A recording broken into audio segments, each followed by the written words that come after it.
And we're going to start by looking at the way you address the off key. Now notice how you're bringing your head forward whilst picking the dart up. This is the first change we're going to make. We're going to start getting a pre-shot routine in place. Position your feet, then position your head, and then pick up the dart and never deviate. You also have a little bit of a habit of lifting your chin as you go through with the dart or on the draw, right at the end of the draw. So we want to try and keep the head forward and engage a little bit more. Keep the chin nice and tall. The shoulders lifting a little bit as well as you're picking that dart up. So we're going to try to sink the shoulder and keep it nice and relaxed, nice and limp.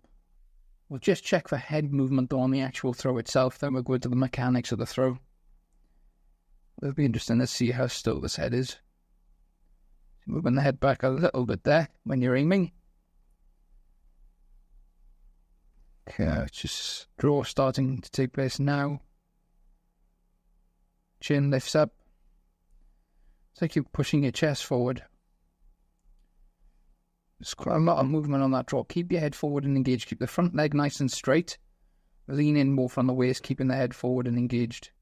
So just to summarize what I need to do going forward. Firstly, always take a step past the off key, have a little pause, practice stepping into it, mirror the pace of the game, going straight into a pre-shot routine. So position your feet, front leg nice and straight, leaning in a little bit more from the waist. So you're bringing your head forward, then we're going to pick up the dart. So feet, head, then pick up the dart. And never deviate. Same as before, we're going to start with the pre-shot routine. It is better, but there is still some multitasking going on. But at least you're engaged with the target, you're looking at the target before you start picking the dart up. But there is still quite a bit of head movement. Try to get yourself set into position before you start picking that dart up a little bit better. Feet, head, pick up the dart.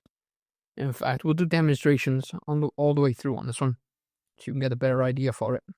And even though you are a lot more still, as you said in your last video, there's still a lot of head movement. Still a lot of head and body movement, mainly between darts now, but it's still there. It's better, but it's still there. Okay, so here we're lowering the elbow, and the chin's coming down as well. So we want to try to find the elbow height right from the off. Try not to go up and then down. Only just to help a rhythm, it's nothing major. Loads of people like to adjust their elbow when they set the dart, but in terms of rhythm, if you can find the elbow height right from the off, it can be a bit better long term. Goes back to that old saying of the less you do, the less there is that can go wrong. Okay, so the head moved a little bit before the draw. Pretty still on that drawback initially, which is good. That's still a very, very long drawback, but as we discussed in our session, it's quite an advanced thing to teach us the timing. We're going to need the timing better before we can look at reducing that, really. But there's quite a bit of head movement as you go through. And now as you go to pick the next dart up, you start moving your head and your body back again. So it's much harder to follow a good dart. One, because you're changing the elbow height. Two, because you're going backwards and forwards in between throws. If we're only moving from the elbow up, keeping the throw from the wrist and the fingers, it's going to be much easier to follow the sensation of a good dart. So when you get one in the treble, you can use your rhythm a little bit more effectively.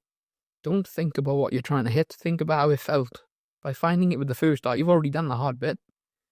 Just flick and fall. Follow the sensation. That's when you start hitting 180s.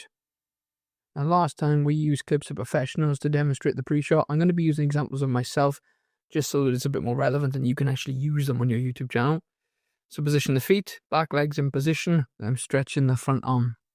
This is for a match-winning shot where my partner's left me 5 in a game of doubles. But the arm comes up, the head's already forward. I watch my head. The only reason I come forward is because I'm going for double 2. So I tilt in a little bit extra to get a bit lower. But now I'm going for double 2 again with one more dart in hand. That head is so still. I don't need to move.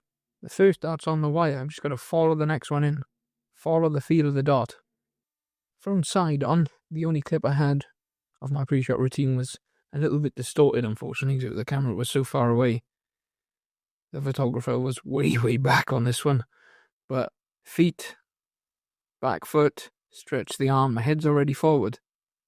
Straight back, straight forward. Look how still that head is. I'm switching down to 19s. There's a little tilt forward. Now I'm going to stay on 19s probably. Yep, I am. So it hardly moves. Follow the dart. If you look at the best 180, there's like Michael Smith or Van Gogh and Lou Glitter. They're all very much like that. It's that rhythm.